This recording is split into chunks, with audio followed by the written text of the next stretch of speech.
stressful bevalment.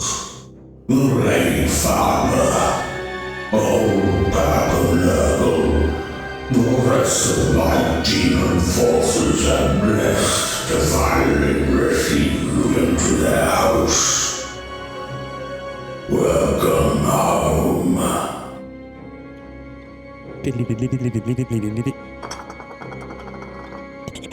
It's appropriate, after such a hiatus from the hobby as I have had, to return back with something familiar, allowing me to hone my handiwork back to its former self, without risking rookie mistakes on a high-value commission piece.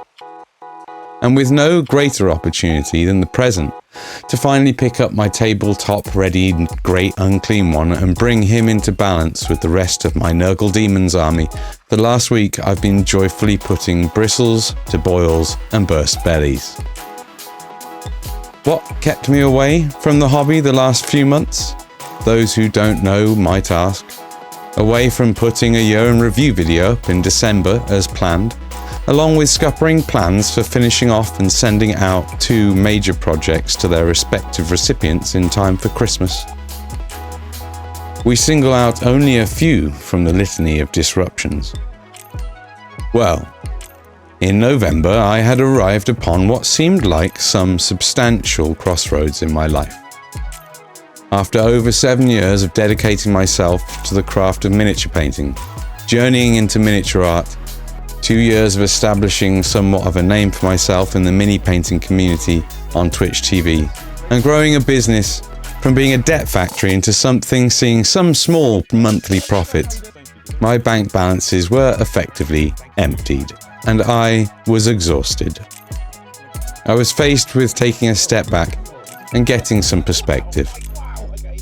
Maybe it was time for a change of tact.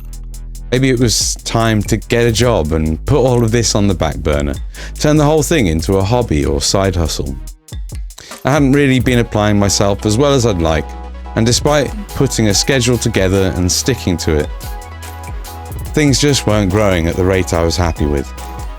I'd get my Twitch schedule down, yet producing YouTube videos would fall to the sidelines.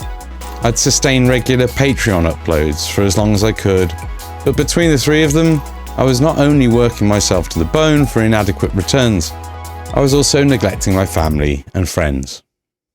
And to boot, I was very up and down on stream. You didn't always know what you were coming into when you came to watch me. Often what I did made me feel like I was letting myself down, and in turn, those around me. Maybe a complete relocation, a fresh start. My head was a spin. All of this was backed up by the impending feeling that I had to move closer to my dad, closer to my family in general in Birmingham. I had left the city years ago, making a soul-searching excursion to Bristol where I rediscovered this childhood dream of mine. That in turn led me to Nottingham to work for Games Workshop, and inevitably onwards to my own endeavours. I'd grown up a city boy and moved successively further out from urban centres until I was where I am now. Over time, the call to the countryside had become stronger, much stronger. If I was going to ever explore this idea, I figure I'd have to finally bite the bullet and get my driving licence. I couldn't see any way into the countryside without it.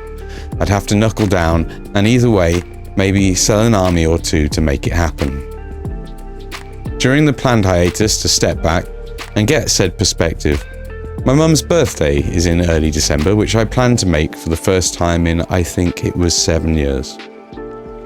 Since starting this journey, I don't think I'd been present for my mum's birthday for 7 years. Such was my dedication to the course. Being as I'd planned to see her in a few weeks for Christmas, at Christmas time as usual, I was always putting things off for painting when I could anyway. Mum was always so understanding, selfless and forgiving. It's how it went. Well, last year I was finally going to be there with her and try and make up for the last 7 years. I travelled down the day before, spent the evening at the pub with some friends, and went to spend the night at my dad's place where I'd usually stay when I visited. We stayed up for a short time, much shorter than usual, as he'd been unwell the last 4 days and was only just feeling his strength come back.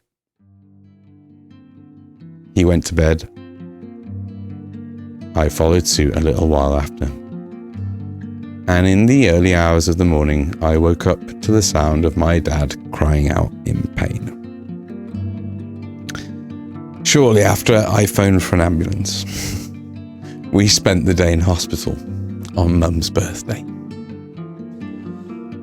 Less than 5 days later, he passed away.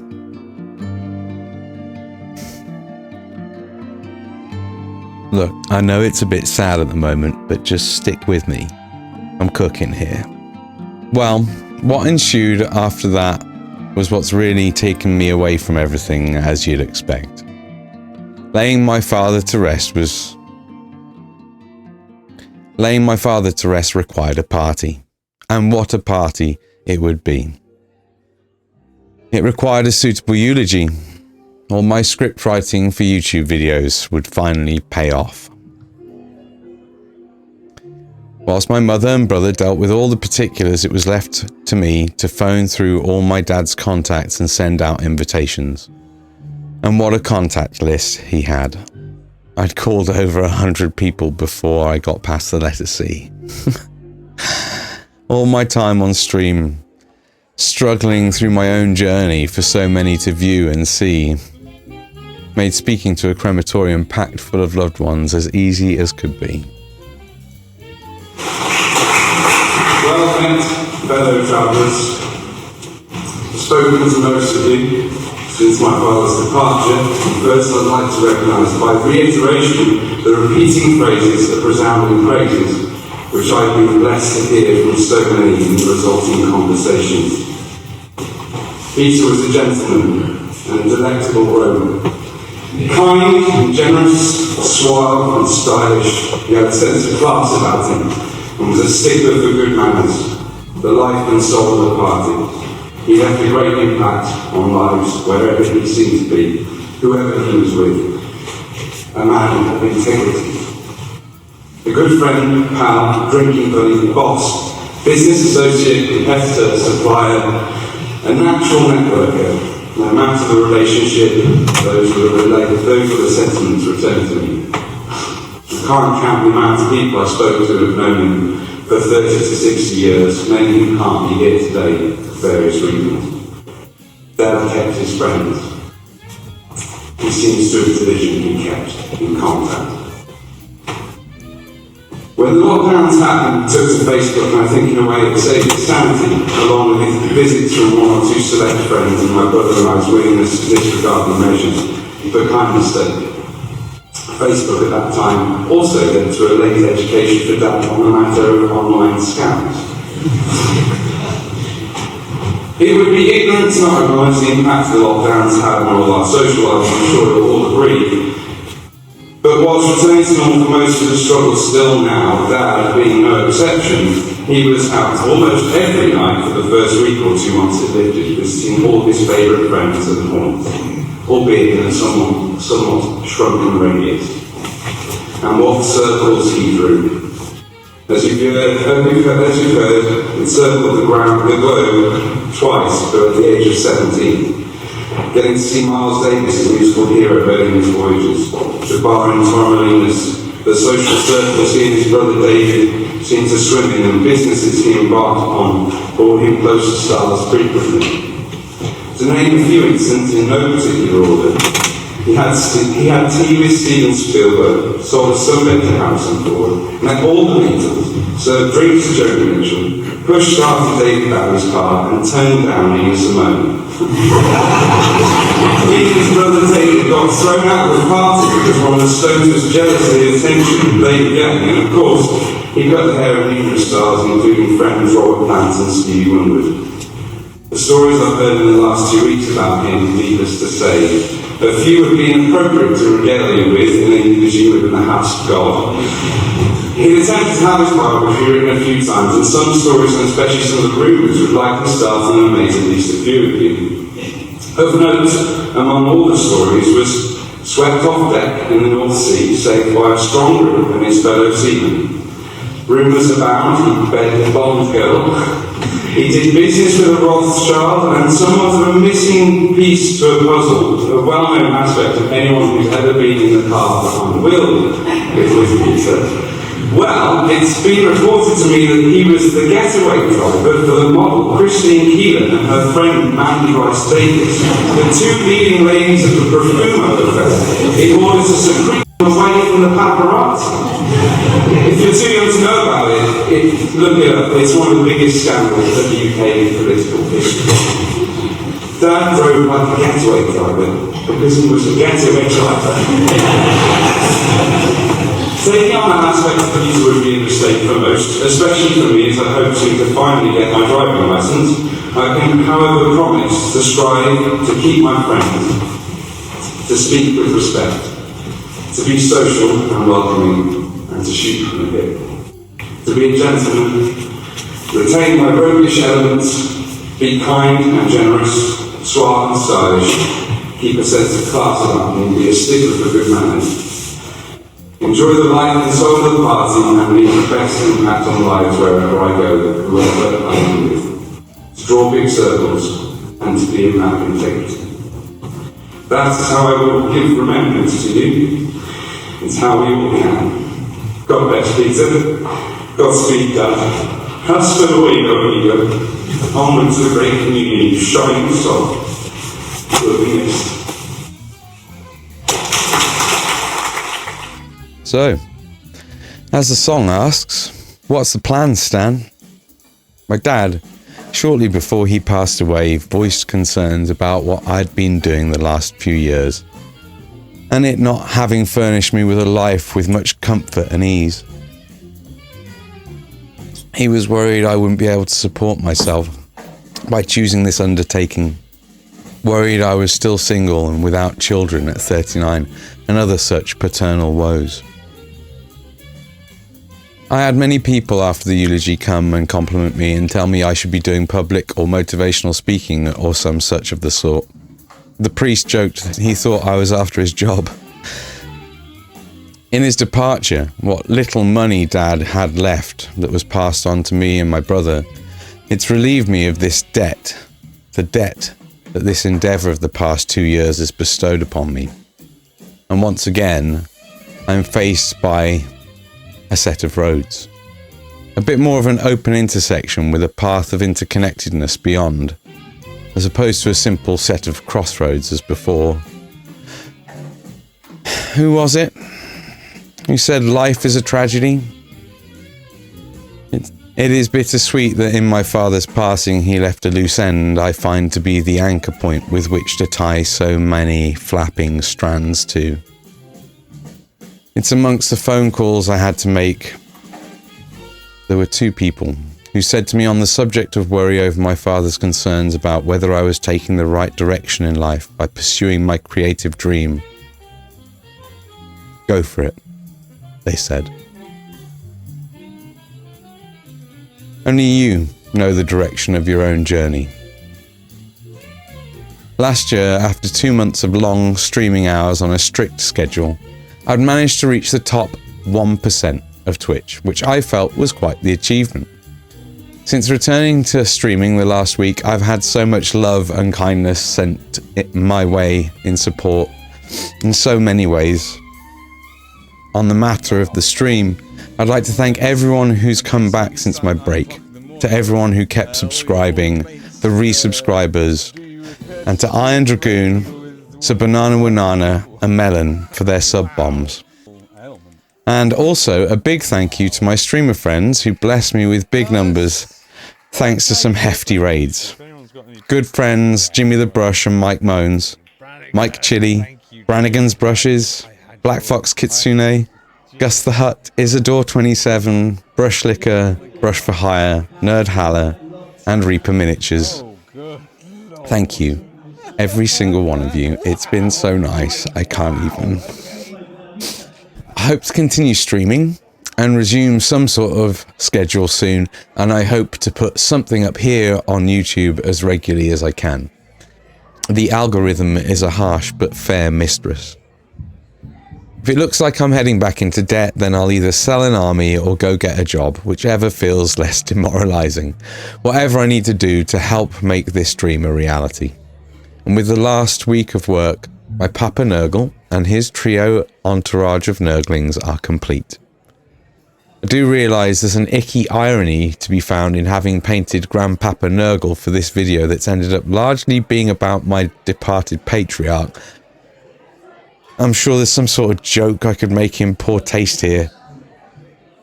Missed opportunity, if you ask me. I'm still at it. We'll keep on keeping on.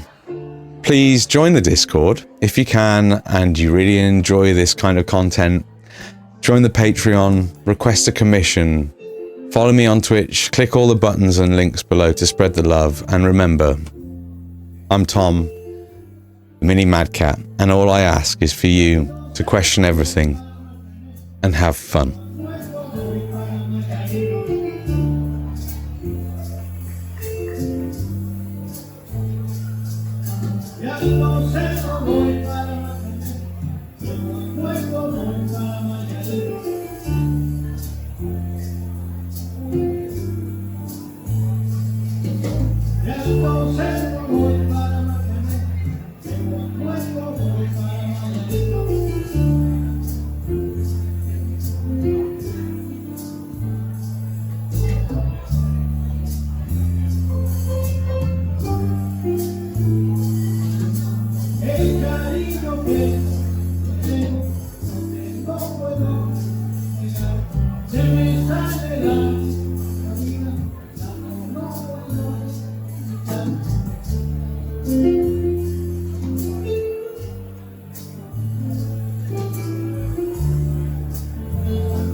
Sol has just won a contract to supply Arabs with sunbeds.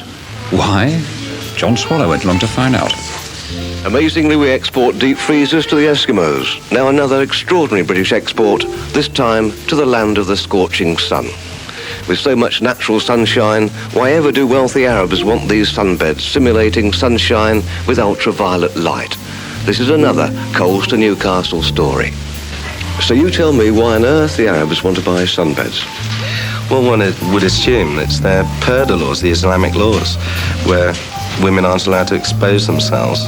And I guess they still want to have a suntan, and they have to do it in private. So in a harem, you can't just put a bikini on and sit in the sunshine? I don't know what they actually do in the harem, but outside, certainly not. You can't? No. So how many are you selling now? We're selling several hundred pieces a week, but in the Arab states, we're exporting, just starting to export there, and we export regularly to the States in large quantities. Did it come as a bit of a shock to you to get an order from the desert? Not really. We've previously supplied Arizona and California and Florida. We do a lot of business there, and we've had a lot of inquiries from Australia, South Africa, and places like that. It's more convenient and it's safer than the real sun.